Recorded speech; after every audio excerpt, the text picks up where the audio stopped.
Assalamualaikum warahmatullahi wabarakatuh. Pada kesempatan kali ini saya akan menjelaskan studi aliran daya dengan menggunakan YBus dan Gauss Seidel. Yang pertama yang perlu kita ketahui untuk studi aliran daya itu fungsinya yaitu untuk mengetahui rugi tegangan pada masing-masing bus, feeder atau cabang, terus merencanakan atau memforecasting pembangkit dan stabilitas. Yang ketiga adalah identifikasi STL yang perlu tambahan jika terjadi drop tegangan di situ. Terus yang keempat adalah rugi daya pada jaringan, pembangkit, dan beban. Yang kelima adalah menjaga performansi. Di sini hubungannya sama efisiensi. Dalam bentuk matrik untuk sistem tenaga listrik itu ada 3 macam. Yang pertama adalah segaris, yang kedua adalah impedansi, yang ketiga adalah rangkaian ekivalen di situ. Nah, berdasarkan gambar yang ketiga tadi untuk rangkaian ekivalen, di situ menggunakan percabangan. Jadi dihitung di antara percabangan itu antara percabangan titik yang diketahui seperti ini persamaannya nantinya. I1, misalkan I1 di sini, I2 di sini. Itu dihitung. Terus yang kelima adalah menentukan elemen-elemen YBus dalam bentuk diagonal seperti ini. Terus elemen non diagonal. Elemen non diagonal yaitu kebalikan dari Y-nya. Di situ misalkan Y12 sama Y21 adalah, maka hasilnya adalah minus di sini untuk Y12-nya. Terus elemen yang tidak terkait. Elemen yang tidak terkait adalah elemen yang tidak terhubung antara bus di situ. Misalkan bus 1 ini terhubung dengan bus 2 tapi tidak terhubung dengan bus 3. Maka nilai-nilai untuk misalkan Y13 atau Y31 adalah 0 di sini. Terus yang keempat adalah dengan masukkan nilai elemen persamaan seperti ini. Ini biasanya sudah dibahas pada mata kuliah rangkaian listrik teori.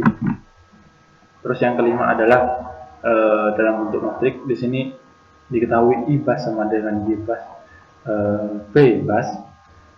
Untuk I-nya adalah matriknya adalah 1 kali N di situ. Terus yang V-busnya adalah sama.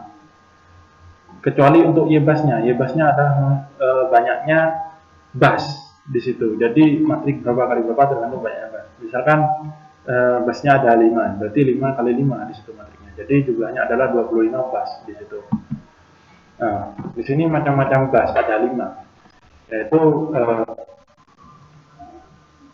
ada 3, ada 3, yaitu sling bus atau bus ayun di situ, mempunyai nilai tegangan di situ, terus menanggung semua beban pada sistem, terus lalu terjadi perubahan sejalan dengan perubahan beban generator.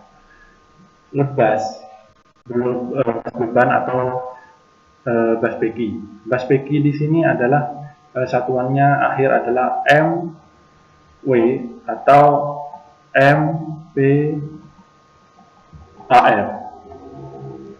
Di sini adalah nilai daya reaktif atau daya aktif di situ dan membeli nilai magnitudo tegangan. Terus bus generator jika disebutkan adalah bus PV atau biasa disebut satuannya yaitu adalah kV atau PU dan menghasilkan sudut di sini. Dan menghasilkan sudut untuk bus generator biasanya, yaitu mempunyai nilai daya real, nilai sudut tegangan, dan nilai batas reaktif. Dalam menganalisa aliran daya, yang perlu kita ketahui yaitu tegangan pada setiap bus, terus aliran daya aktif dan daya reaktif di sini masing-masing saluran. Terus ini adalah persamaannya seperti ini, tinggal dimasukkan saja untuk aliran daya seperti ini. Jika ingin mengetahui S di sini, nilai S-nya. Ada contoh seperti ini sistem tenaga listrik, yaitu bus 1 dan bus 2 di sini. Harus menentukan matrik admitansinya. Diketahui pada bus 1, V1-nya adalah 1 derajat 0 PU. Terus yang kedua adalah V2 V2 sama dengan derajat 2PU. Admitansinya Z12 ini adalah 20 plus J80. Maka solusinya adalah yang pertama menentukan nilai bus dari STL. Dipilih S-bus 100, MVA, dan B-bus 230. Untuk mengetahui Y basisnya, untuk mencari Y basisnya, maka harus dicari Z basisnya, yaitu 100 per 230 pangkat 2. Diketahui 529, terus per 529 sama dengan 0,001890. Nah, Z12 ini itu dirubah menjadi ke bilangan polar. Ini awalnya imajiner, harus dirubah menjadi polar. Langkahnya bagaimana imajiner ke polar? Maka kita harus tahu di sini P sama dengan A plus JP. Nah, maka untuk bilangan ke polar P itu yang diperlukan P sama dengan derajat theta. P di sini yaitu akar A kuadrat plus B kuadrat. Untuk tetanya yaitu tan min 1 atau tanen B per A. Ini kalau ke polar ke imajiner. Nah, terus kalau misalkan polar ke imajiner gimana? Ini kan imajiner ke polar. Kalau misalkan polar ke imajiner bagaimana? Maka P sama dengan P cos theta plus J P sin theta di sini.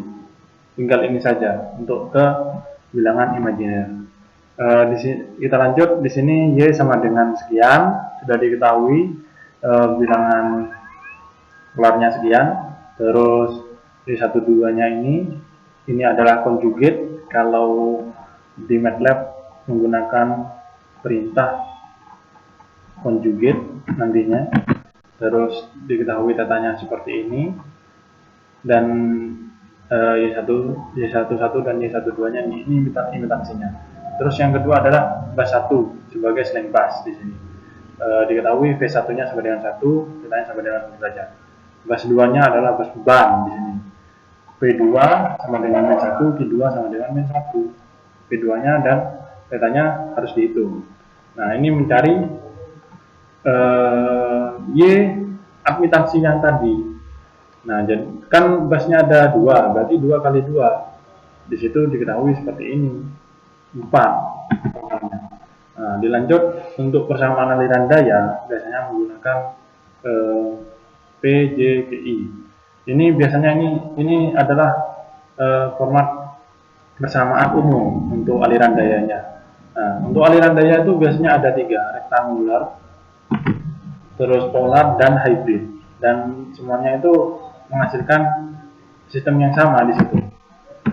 Nah, kita lanjut untuk metode Gauss Seidel di sini. Metode Gauss Seidel itu adalah menggunakan metode iterasi di sini, di mana nilai P yang di sini ini berubah sesuai dengan iterasi. Misalkan P1 1, P1 2, misalkan seperti itu. Sesuai dengan iterasi yang ada di sini juga. Jadi iterasi pertama itu dipakai untuk ke iterasi kedua nantinya untuk tegangannya seperti itu. Sama dengan load bus juga dan bebas juga. Di sini ada contoh soal, di mana ada 5 bus di sini. Yang pertama 2 bus terdiri dari bus pembangkit yaitu 6 kV, terus 3 bus terdiri dengan bus distribusi di sini yaitu 33 kV, dan untuk bus bebannya di sini. Nah, di sini parameternya dimasukkan, parameter dasar masukannya adalah 100 megavolt ampere di situ. Terdapat tabel 1 dan 2, data bus dan data saluran di sini. Untuk KV-nya sendiri sekian pada bus 1 sampai bus 5. Ini PU-nya sekian. Terus P-nya ini, P generator, Q generator, P beban, dan Q beban. Nah, di sini diperintahkan adalah tentukan aliran daya dan resistance daya dengan metode Gauss-Seidel. Nah, dalam metode Gauss-Seidel itu kita mengetahui ada percepatan atau biasa disebut dengan alfa. Alfanya yaitu biasanya dipakai adalah 1,3 sampai 1,7. Tergantung berapa banyak bus yang dipakai. Kalau misalkan ada 5 bus di sini, berarti yang dipakai adalah 1,5. Jadi kita harus membuka MATLAB dulu sekarang.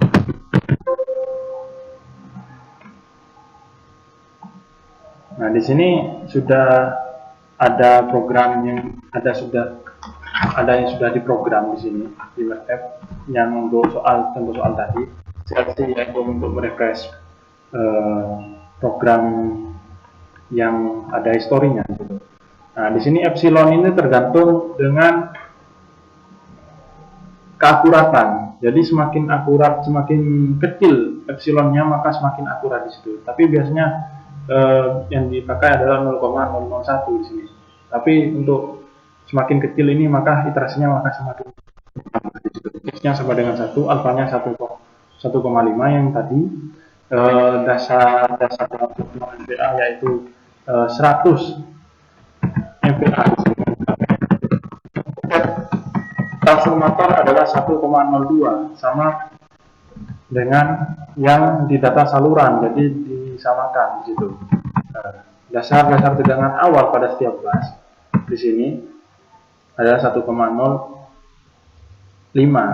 plus J0 untuk V1-nya. Terus untuk V lainnya bagaimana? Kita gabungkan menjadi matrik 2, 3, 4, 5 di sini.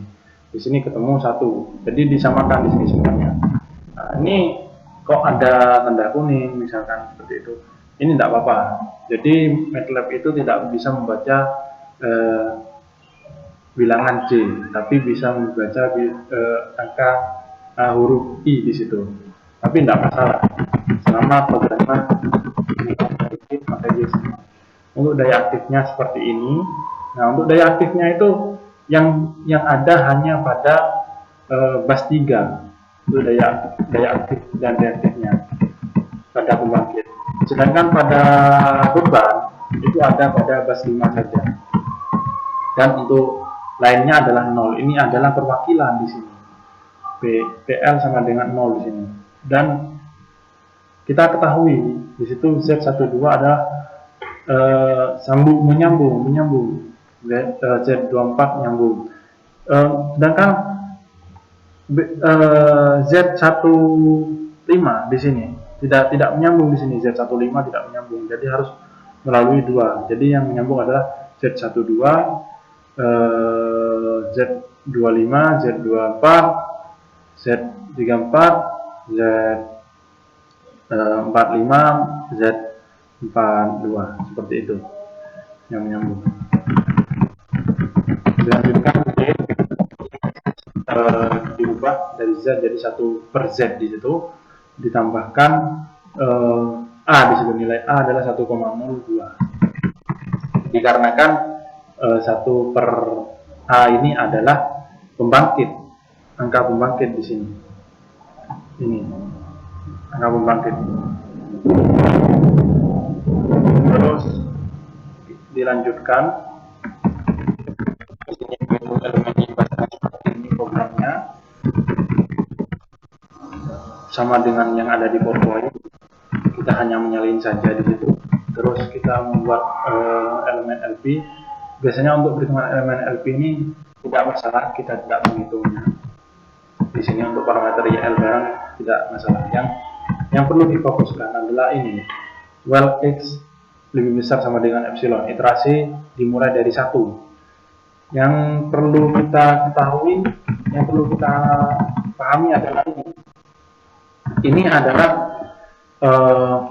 program bersamaan untuk iterasi. Jadinya menggunakan iterasi terus-menerus sama dengan yang ada pada ini. Jadi ini dipakai pada MATLAB yang ini sudah. Nah, di sini ada conjugate, kebalikannya yang seperti saya katakan tadi. Kita menggunakan ABS di sini, terus Fprint di sini menggunakan nominal persen 6 sekian-sekian, dan kita rubah menjadi iterasi sekian. Maka di situ akhirnya ada iterasi keberapa di situ. Nah, sekarang Fp-nya ini ada lagi, iterasi dicapai pada iterasi ke sekian. Nah, ini tergantung epsilonnya, semakin semakin kecil epsilon yang digunakan, maka iterasinya itu semakin besar di situ. Maka muncul iterasi berhenti sampai ke iterasi sekian.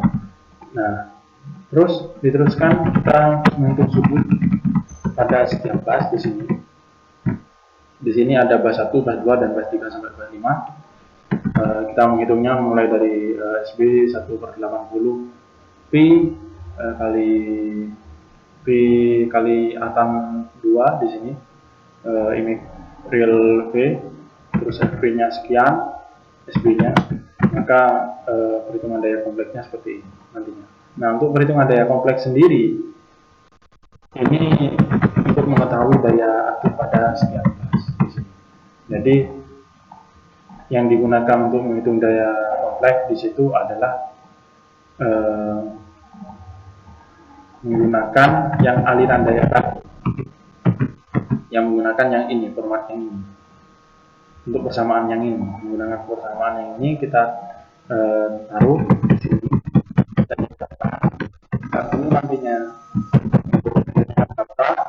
kita F-prime lagi. Selanjutnya untuk daya reaktif begitu juga, sama di sini. Kita sudah buat di sini. Ini yang dimasukkan adalah berapa. Untuk daya reaktifnya di sini pakai S berapa. Terus untuk aliran daya aktif pada setiap saluran itu kita memakai berapa di sini P-nya. Untuk daya reaktif berapa. Jadi yang terhubung saja 24, 25, 45 sesuai dengan gambar. Sesuai dengan gambar yang ini 24, 25, 34, 35 seperti itu.